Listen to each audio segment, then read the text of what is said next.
খিলাফত আর ডেমোক্রেসি দুইটা কি আসলে একই জিনিস নাকি ডিফারেন্ট? আসলে পার্থক্যটা কোথায়? চলুন একটি শাসন ব্যবস্থার আপনাকে গল্প শোনাই। এই শাসন ব্যবস্থার নিয়মগুলো হচ্ছে: ১. শাসক নির্বাচিত হয়। আর ২. শাসক শাসক জবাবদিহিতার জন্য বাধ্য থাকে। ৩. পরামর্শের গুরুত্ব, যে কোনো রাজ্যের বা যে কোনো দেশের যে কোনো প্রকার সিদ্ধান্তের জন্য পরামর্শ অত্যন্ত গুরুত্বপূর্ণ ভূমিকা পালন করে।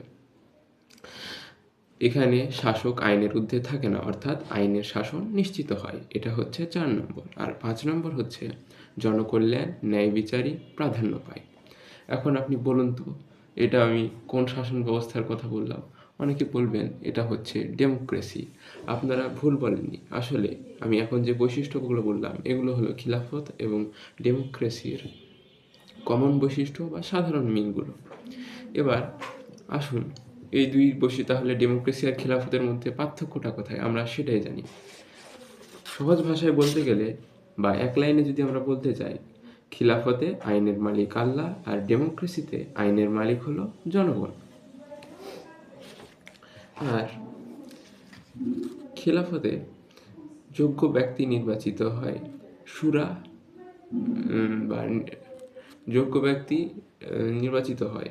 এখানে শুরা বা পরামর্শ হয়, তবে ডেমোক্রেসিতে ডাইরেক্ট ভোট হয়ে থাকে। অর্থাৎ এখানে আর সেই পরামর্শে যারা অংশগ্রহণ করেন তাদের মধ্যে যোগ্যতা থাকা লাগে।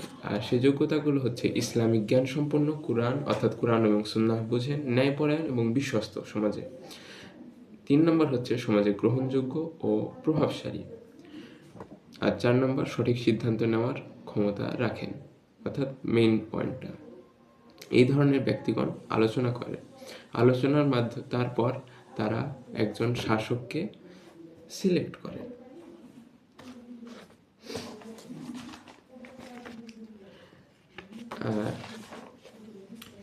অর্থাৎ ইনারাই মূলত বায়াতটা দিয়ে থাকেন। এটা হচ্ছে বায়াত যারা দিবেন তাদের হচ্ছে যোগ্যতা। আর বায়াতের ক্ষেত্রে যে বিষয়গুলো মাথায় রাখতে হবে সেটি হচ্ছে এটি পরামর্শ করে নির্বাচিত হয়। আর হচ্ছে এটি নির্বাচিত জনগণের প্রতি জনগণের আনুগত্যের অঙ্গীকার করে। খলিফা আর হচ্ছে বায়াতের শর্তগুলোর মধ্যে একটা হচ্ছে প্রতিটি জনগণ আনুগত্যের অঙ্গীকার করেন এবং খলিফা শরিয়া অনুযায়ী শাসন করবে। জবাবদিহিতে আর হচ্ছে শেষের আগেরটা জবাবদিহিতা থাকবে। শাসক যদি ভুল করে প্রশ্ন ও সংশোধনের অধিকার জনগণের আছে। আর স্বেচ্ছাচারিতার বিরোধিতা, অর্থাৎ একনায়কতন্ত্রের বিরোধিতা জনগণ করতে পারবে, এটা সাপোর্ট করে খিলাফতে। এবার একটু যদি আমি গঠনগত পার্থক্য দিয়ে আসি। সর্বপ্রথম বিষয় সার্বভৌমত্ব। খিলাফতে সার্বভৌমত্ব আল্লাহর, ডেমোক্রেসিতে জনগণের। অর্থাৎ খিলাফতে আমি এরপর পরবর্তী পয়েন্টগুলো পড়া শেষ হয়ে গেলে আপনি ইজিলি প্রথম পয়েন্টটা বুঝতে পারবেন। আইনের উৎস কোরআন এবং সুন্নাহ, আর ডেমোক্রেসিতে সংবিধান। আইন প্রণয়ন, অর্থাৎ আইনটা কোথা থেকে আসে? শরিয়ার সীমার মধ্য থেকে, অর্থাৎ কোরআন, সুন্নাহ, ইজমা, কিয়াস। সমাধান কোরআনে থাকলে কোরআন থেকে আসবে, যদি কোরআনে না থাকে তাহলে সুন্নাহ অর্থাৎ হাদিস, যদি সেখানে না থাকে তাহলে ইজমা পরামর্শ, তারপর হচ্ছে কিয়াস হচ্ছে নিজ বুদ্ধি। তো খুব সম্ভবত এগুলো সব ইজমাটাই লাস্ট হবে। তবে আর আইন প্রণয়ন হয় সংসদে ইচ্ছা মতো যে কেউ আইন প্রণয়ন করতে পারে। তবে আইন প্রণয়নের ক্ষেত্রে খিলাফতে শরিয়ার সীমার মধ্যে থাকে। এটা গেল আইন প্রণয়নের পদ্ধতি। এরপর শাসক নির্বাচন, শুরা ও বায়াত, অর্থাৎ এখানে আলোচনা এবং হচ্ছে জনগণের তাকে শাসক হিসেবে মেনে নেওয়ার অঙ্গীকার।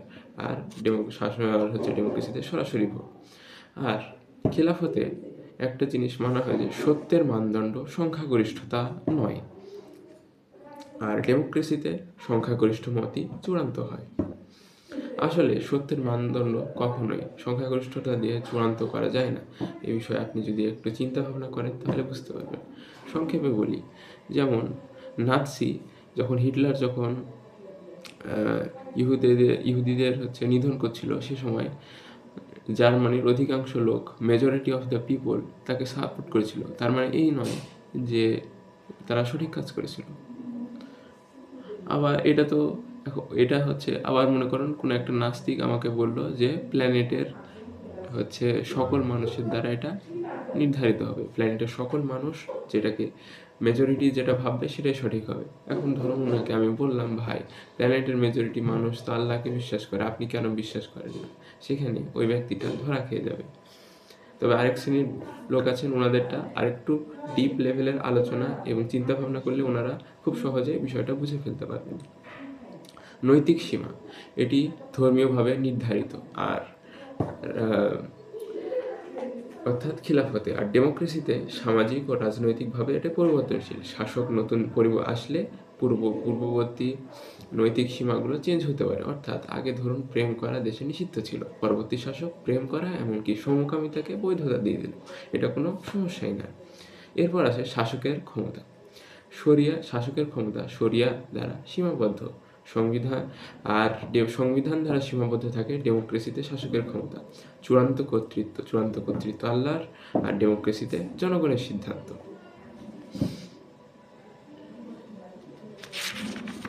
এবার আসুন ডেমোক্রেসির কিছু খারাপ দিক। যেহেতু জনগণ আসলে কেন সংখ্যাগরিষ্ঠতায়, জনগণ কেন বা আমরা কেন কোনো কিছুর সংখ্যাগরিষ্ঠতা হলে সঠিক মতামতে নাও আসতে পারি? এর কারণ হলো আমরা নিউট্রাল নই, আমরা কোনো এক সাইডে ঝুঁকে পড়বো। যেমন ধরুন কোনো একটা ব্যক্তি দ্বিতীয় ব্যক্তির নামে অভিযোগ করেছে। এখন আপনি যদি প্রথম ব্যক্তির কথাটা আগে শোনেন, আপনি ওই প্রথম ব্যক্তির প্রতি সবসময় মনে করবেন যে এই লোকটাই ভালো, দ্বিতীয় লোকটাই খারাপ। অর্থাৎ দুইটা লোক ধরেন দ্বন্দ্ব করেছে, এ এবং বি। যে বি লোকের বক্তব্য আগে শুনেছে সে মনে করবে বি লোকটা ভালো, এ লোকটা খারাপ, যদিও বা দুইজনেরই বক্তব্য সে শুনেছে। যার বক্তব্য সে আগে শুনবে হালকা একটু তার সাইডে তার একটু টান থাকবে। আরো সহজভাবে বলতে গেলে, আপনি যখন অটোতে চড়ে যান তখন মনে হয় যে বাসগুলো এদিক দিয়ে যায় কেন, খুব অসুবিধা হয়। বা সিএনজিতে যাচ্ছেন, বাস তো হেভি অসুবিধা করে, তারা এভাবে বিরক্ত করে বা সামথিং। আবার যখন আপনি বাসে যান তখন আপনার মনে হয় যে রিক্সা তো খুবই অসুবিধা করে, এরা তো খুবই খারাপ। অর্থাৎ আপনি বাসে চড়ে রিক্সার পক্ষে থাকতে পারবেন না, আর রিক্সাতে চড়ে বাসের পক্ষে থাকতে পারবেন না সব সময়। তবে অধিকাংশ ক্ষেত্রে এটা সত্য, কোনো কোনো ক্ষেত্রে ব্যতিক্রম হতে পারে, সেটা এক্সেপশন হবে। আর খিলাফতে যেহেতু শরিয়া দ্বারা নিয়ন্ত্রিত হয়, এখানে আরেকটা বিষয় হচ্ছে, এখানে সুদের হার 0%। এর ফলে আমাদের দেশে যেরকম ইনফ্লেশন হচ্ছে সেটা সেখানে হওয়া পসিবল না। এমনকি শরিয়া আইন যদি ফলো করা হয় সেক্ষেত্রে টাকা কেউ ছাপাতেও পারবে না জনগণের পারমিশন ছাড়া। চাইলে ব্যাংক টাকা জনগণের পারমিশন ছাড়া ছাপাতে পারবে না। এতে দ্রব্যমূল্যের দাম কমবে। আবার শুধুমাত্র সুদের হার যদি দেশে বন্ধ করে দেওয়া হয়, এতে দ্রব্যমূল্যের দাম আকাশচুম্বীভাবে যেরকম বাড়ে, ঠিক তার উল্টো ঘটনা ঘটে যাবে। অর্থাৎ আজকে যেটির দাম 100 টাকা সেটি কালকে 70 টাকা হয়ে যাবে। কারণ ব্যাংকে যখন আমি একটি 1000 টাকার নোট জমা দিই এবং সেভিংস অ্যাকাউন্টে রাখি, তখন ব্যাংক আমাকে ওই 1000 টাকাটা যে কোনো সময় ফেরত দিতে অঙ্গীকারবদ্ধ। যদিও বা আমি তাতে 12% ইন্টারেস্ট রেটে তাকে সেভিংস অ্যাকাউন্টে রাখছি, তারপরও যখন তখন আমি 1000 টাকা নিতে পারবো। আর নির্দিষ্ট একটা টাইম হলে, অর্থাৎ প্রায় 1 বছর পর 12% ওই সুদটাও পেয়ে যাব, যেটাকে বর্তমানে মুনাফা বলা হয়। যাই হোক, তো এখানে যে কী হয়, ব্যাংক কিন্তু নিজে টাকা জেনারেট করে না। তারা যে কাজটি করে, ওই 1000 টাকার মধ্যে 200 টাকা ব্যাংকে রেখে দেয়, আর বাকি 800 টাকাটা অন্য কাউকে ঋণ আকারে দিয়ে দেয়। এখন আমি 1000 টাকা ব্যাংকে দিয়েছি, আমি জানি ব্যাংকে আমার কাছে 1000 টাকা আছে, এবং আমার কাছে তো ধরুন আরও 500 টাকা আছে। আমি 500 টাকা এভাবেই খরচ করব। যদি খুব বেশি বড়সড় বিপদ ঘটে যায়, আমার কভারেজে ওই 1000 টাকা আছে, তখন আমি সেটা ইউজ করব। আমি টাকাটাকে এভাবে ইউজ করব। আর ওই সাইডে অন্য একটা লোক অপর প্রান্তে 800 টাকা পেয়ে গেছে, সে তখন 800 টাকা তো খরচ করবে। যখন সে ওই 800 টাকাটাকে খরচ করবে, তখন সে কী করবে? খরচ করলো। ধরুন আর এই ব্যক্তিটা মনে করুন এমনভাবে খরচ করেছে তার ১,০০০ টাকা যেভাবে খরচ করলে তার ওই ১,০০০ টাকাও থাকতো আর ২-৩০০ টাকা যেটা আছে অর্থাৎ ১,৩০০ টাকা। মানে কোনো পরিবর্তন হচ্ছে না। এক্ষেত্রে যে সমস্যাটা হয় মার্কেটে টাকার সাপ্লাইটা বেড়ে যায়। অর্থাৎ যখন ২ জন ব্যক্তি খরচ বাড়াচ্ছে তখন কিন্তু সাপ্লাই বেড়ে যায়। আর একটা জিনিসের দাম বাড়বে না কমবে তা নির্ভর করে সাপ্লাইয়ের ডিমান্ড এবং সাপ্লাইয়ের উপর। ধরুন আমি একটা দোকানদার। আমার কাছে একটি কলম আছে আর আর কোনো কাস্টমার নেই।